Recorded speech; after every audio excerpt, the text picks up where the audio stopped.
네, 안녕하십니까. 2021년 벌써 10월 3일입니다. 우리 제304차 감남산 기도회 다 같이 묵도하심으로 시작하겠습니다. 오늘 이 시간에는 박춘식 목사님께서 하늘의 기별을 증거해 주시겠습니다. 박춘식 목사님. 성도 여러분 안녕하셨습니까? 오늘은 시편 34편의 말씀을 함께 상고하겠습니다. 34편 8절의 말씀입니다. 너희는 여호와의 선하심을 맛보아 알지어다. 그에게 피하는 자는 복이 있도다. 지난 주일에는 초막절이 있었습니다. 우리 지난주 월요일에 해당이 됩니다. 초막절이 끝나면 바로 그 다음 날은 심카트 토라라고 해서 토라를 즐거워함, 토라와 함께 즐거워함이라는 뜻을 가지고 있는 특별한 절기를 가집니다. 바로 지난 1년 동안 성경을 통독했는데 심카트 토라 때는 다시 새롭게 성경을 읽는 시작하는 날이기 때문에 특별히 이 날을 저들은 축제로, 이스라엘에서는 축제로 공휴일로 삼고 즐깁니다. 시편 34편은 기독교 역사 속에서 특별히 3세기 때부터 예배에 많이 사용이 되었습니다. 터툴리안은 회당에서 시편 34편을 사용하는 것을 가져와서 우리 교회에서 사용하기 시작했다고 했습니다. 오리게는 시편 34편을 언급하면서 성만찬 예식 때 사용한 것으로 말을 하고 있습니다. 특별히 8절에 여호와의 선하심을 맛보아 알지어다. 바로 맛보는 그것 때문에 특별히 성만찬 예식과 관련이 되어 있는 것 같습니다. 베네딕트는 수도원을 창설을 했는데 시편 19편, 34편, 95편의 인용문에서 수도원 규칙을 만들었습니다. 이렇게 시편 34편은 성만찬 예식, 교회 예식, 또 경건하게 살고자 하는 신앙의 규칙에 큰 기여를 한 것입니다. 시편 34편에서 저자는 다윗입니다. 표제의 다윗이 아비멜렉 앞에서 미친 채 하다가 쫓겨나서 지은 시라고 말을 하고 있습니다. 이 시편 34편은 아주 특별하게 히브리시의 그 특징인 알파벳 시의 특징으로 기역, 니은, 디귿, 리을 이와 같은 식으로 해서 이어져 있는 그런 시인데 이렇게 알파벳 시의 특징은 생각을 많이 하게 하는 특징을 갖고 있고 또 생각을 폭넓게 표현할 수가 있습니다. 매 절마다 기역, 니은, 디귿, 리을 이와 같은 글자의 순서대로 말을 하기 때문에 아무 말이나 하면 안 되고 특별히 말하고 싶은 주제에 관련된 것을 이야기하게 됩니다. 그래서 말하고 싶은 주제와 주제에 아주 집중해서 말을 하게 되는데 시편 34편에서 이렇게 주제를 나타내는 아주 중요한 단어들이 있습니다. 그 단어들 중에 3번 이상 사용된 단어가 듣다라고 하는 말씀, 그리고 구출하다, 또 경외, 선하심, 악인, 의인 이렇게 6개의 단어가 있습니다. 이 중에 하나님께서 특별히 우리들의 기도를 들으신다고 하는 그 같은 내용이 34편 6절에 이 곤고한 자가 부르짖음에 여호와께서 들으시고 그의 모든 환난에서 구원하셨도다 했습니다. 또 17편에 17절에 의인이 부르짖음에 여호와께서 들으시고 그들의 모든 환난에서 건지셨도다 하였습니다. 여기서 하나님은 들으시는 분입니다. 하나님의 백성은 여기 의인과 또 악인 두 부류의 사람이 나오는데 하나님의 백성은 의인이요 하나님께 부르짖는 사람들입니다. 의인이 하나님께 부르짖을 때 하나님께서는 들어주시고 그 모든 위기와 어려움에서 건져주시는 분입니다. 이렇게 건져주시는 경험, 구원의 경험을 한 사람이기 때문에 다윗은 8절에 너희는 여호와의 선하심을 맛보아할지어다. 그에게 피하는 자는 복이도다. 위기와 어려움 가운데서 하나님께 부르짖고 들으시는 하나님께서 응답해 주시는 것을 체험하였기 때문에 이와 같은 여호와의 선하심을 맛보아 아는 그 경험을 과거에 했을 뿐만 아니라 앞으로도 계속해야 될 것을 촉구하고 있습니다. 우리가 하나님의 선하심을 어떻게 맛보아 할 수 있겠습니까? 이 땅에서 하나님은 예수 그리스도를 우리들에게 보내주심으로 하나님의 선하심을 맛보아 알 수 있도록 해주셨습니다. 예수 그리스도는 지금 34편에 특별히 십자가와 관련되어서 나타나 있습니다. 34편 18절에 34편 20절에 그의 모든 뼈를 보호하시며 그 중에서 하나도 꺾이지 아니하도다 말씀이 나왔습니다. 예수님께서 십자가에 달리셨을 때 그날은 안식일 시간이 다가오기 때문에 종교 지도자들의 요구에 의하여 그곳에 있는 십자가에 달린 죄수들을 전부 다 죽이고자 했습니다. 아직 죽지 아니했던 예수님 좌우편의 죄수들은 모두 다리뼈를 부러뜨려서 다 죽도록 만들었습니다. 그런데 예수님께 왔을 때는 예수님이 이미 죽으셨기 때문에 예수님의 옆구리를 찔러서 피와 물이 나오도록 하였습니다.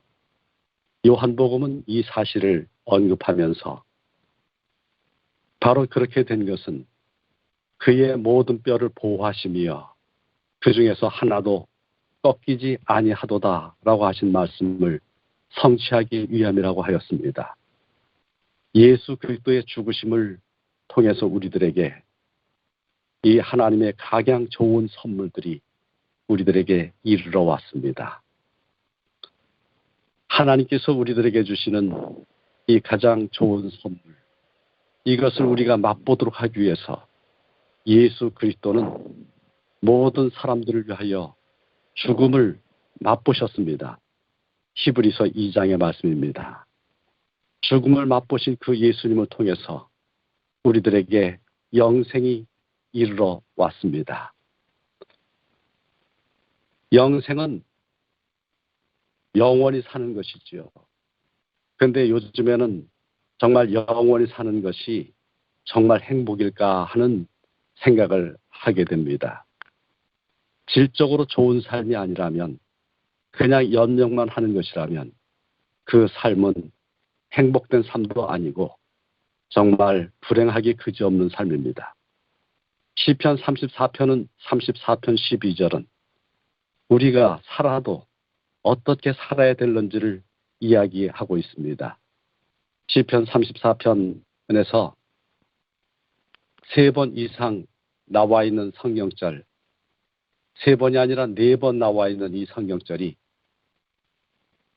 좋다라고 하는 히브리어로 굿이라고 하는 그 단어입니다. 토브라고 하는 단어입니다. 그런데 여기 34편 12절에 생명을 사모하고 연수를 사랑하여 복받기를 원하는 사람이 누구뇨? 이 복이라는 말이 이 선함이라고 하는 말과 같은 토브라고 하는 단어로 되어 있습니다.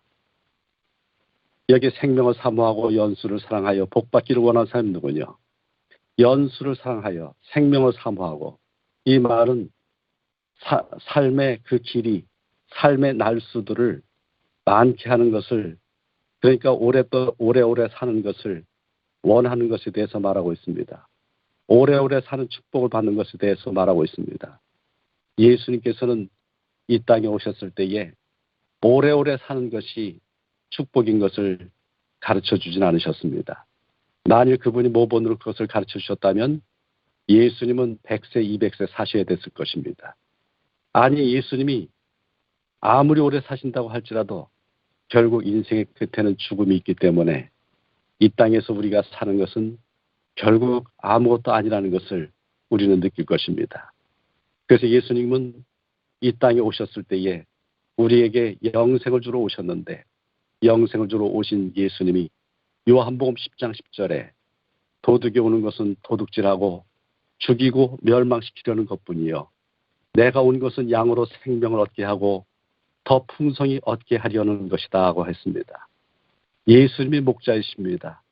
예수님 목자이신 예수님이 우리를 건져주시고 지켜주시고 그 예수님이 생명을 버릴 권세도 있고 얻을 권세도 있으신 분입니다. 그 예수님이 우리들에게 주신 것은 생명을 얻게 하고 더 풍성히 얻게 하려는 것이다. 영생뿐만이 아니라 정말 우리에게 아주 질적으로 높은 정말 아름다운 그 같은 삶을 질적인 삶을 사는 그 같은 복을 주셨습니다. 풍성한 삶을 살도록 복을 주셨습니다. 그 같은 삶은 지금 이 세상에서 시작합니다. 이것은 정말 행복한 뉴스입니다. 여호와의 선하심을 맛보아 아는 것은 우리들이 매일매일 예수 그리스도를 통해서 경험할 수가 있습니다. 그런데 지금 그 예수님이 이 땅에 다시 재림하시고자 하십니다. 우리는 지지난 주일에 대속죄일을 경험을 했습니다. 그리고 초막절을 경험을 했습니다. 이제 우리들에게 남은 것은 정말 초막절이 의미하는 바 이 땅의 광야 생활이 다 지나가고 예수님과 함께 영원토록 그분이 어디로 인도하시든지 그분의 인도를 받으면서 사는 것입니다. 이와 같은 때에 아직 예수님이 지성소에 계십니다.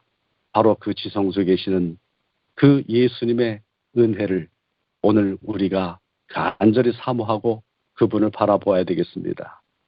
지금 하나님께서 우리들에게 주시는 이 새 생명의 은혜, 어떻게 하면 우리들이 보지 못하는 그 예수님을 보면서 이 은혜를 경험할 수 있을까요? 히브리인들의 그 축제 가운데에 지난 화요일에 있었던 심카트 토라를 즐거워하는 것, 정말 하나님의 말씀을 즐거워하고 하나님의 말씀을 읽을 때에 이 속에서 하나님이 얼마나 우리를 사랑하시는지, 그리고 바로 하나님이 우리와 함께 살기 위하여 얼마나 위대한 희생을 치르셨는지, 우리에게 그분이 주실 수 있는 최고의 선물 예수 그리스도를 주셨다는 것을 성경 말씀을 읽으면서 다시 발견하게 되고, 예수 그리스도의 그 음성을, 초청하시는 음성을, 예수 그리스도께서 우리를 위해서 아버지 앞에서 탄원하시는 그 음성을 우리가 성경을 통해서 들을 수 있다면 우리는 이제 예수님 재림하실 때에 그 놀라운 소망 가운데 하늘에 가서 살기 전에 이미 이 땅에서 영생의 삶을 시작하는 것입니다. 너희는 여호와의 선하심을 맛보아 알지어다.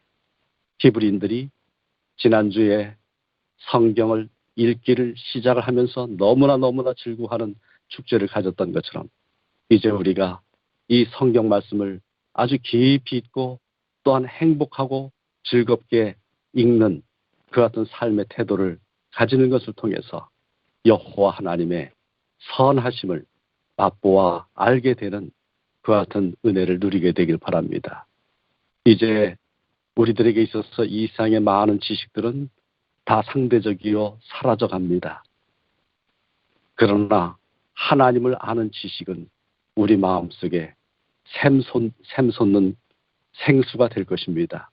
하나님께서 말씀을 사모하시는 우리 모든 성도님들에게 말씀을 펼칠 때마다 예수 그리스도를 만나게 해주시고, 말씀을 펼칠 때마다 우리 마음속에 하나님의 그 놀라운 성령의 기쁨이 넘쳐 흐르게 되기를 바라면서 오늘의 말씀을 마치도록 하겠습니다. 하늘에 계신 아버지 하나님, 아멘. 우리가 이 땅에서 주님께 순종하며 살기를 원합니다. 아멘. 이 순종하는데 얼마나 많은 사탄의 반대가 있는지 모릅니다. 우리 감람산 기도회에서 모일 때마다 이와 같은 사탄의 반대를 주께서 꺾어주시기를 저희가 부르짖습니다. 주여, 저희의 부르짖음을 주께서 들어주심을 저희가 믿습니다. 저희가 부르짖을 때마다 주께서 저희에게 구원을 베풀어 주심을 믿습니다. 이제 우리의 기도의 열정이 더욱더 강하게 되고 주님께 대한 사랑이 우리의 전 존재를 바칠 만큼 온전케 되어서 우리 하나님의 뜻을 온전히 이루는 저희가 되기를 원합니다. 주께서 응답해 주시는 그 일을 통하여 여호와의 선하심을 맛보아 알기를 원합니다.